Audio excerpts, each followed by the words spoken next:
Now, what would be someone's motivation for leaking this? I could probably speak to that. Sure.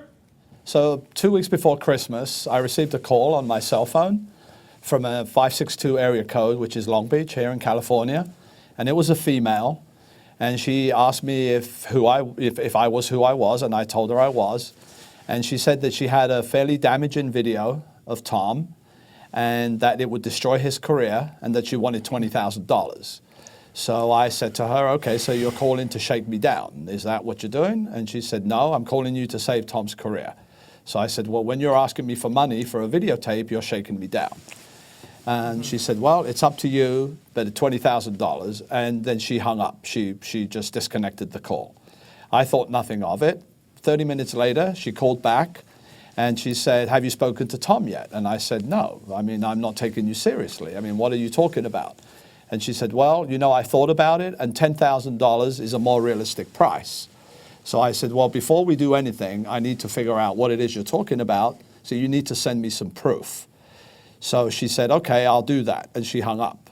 About 20 minutes later, she sends me a series of 4 texts, which I still have on my phone.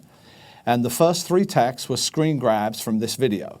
Now, the screen grabs are the pictures that the National Enquirer ran with. The 4th text says, and I'll show it to someone here shortly, but it says, words to the effect, I'm not asking for a tremendous amount, $6,000 is my final price. So in the spate of less than an hour, it went from $20,000 to $6,000.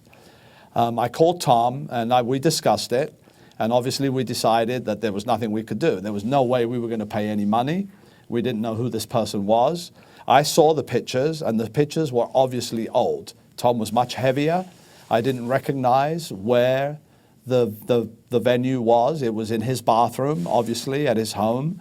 But I've known Tom for 4.5 years, and it was not at any bathroom that I knew. So I came to the conclusion that these were at least 4 or 5 years old. So clearly these people were trying to extort you. And no question. You weren't going to let that happen. Absolutely not, no. So the very next day I called the number, and I was basically going to tell her that there was no way we were going to pay any money and that I was taking this to the Los Angeles Police Department. The number had been disconnected. And it was disconnected not as someone who hadn't paid their bill, but it was disconnected in a way that someone had turned off service. So we thought no more of it. The Christmas, New Year came. 3 weeks ago, I received a call from the National Enquirer telling me they were running with the story. They had the video, so I thought, okay. I told them exactly what I just told you, and they told me they didn't care. And they were running with the story. And then Radar Online ran with it. And then a second video surfaced, which again, I think is part of the first video.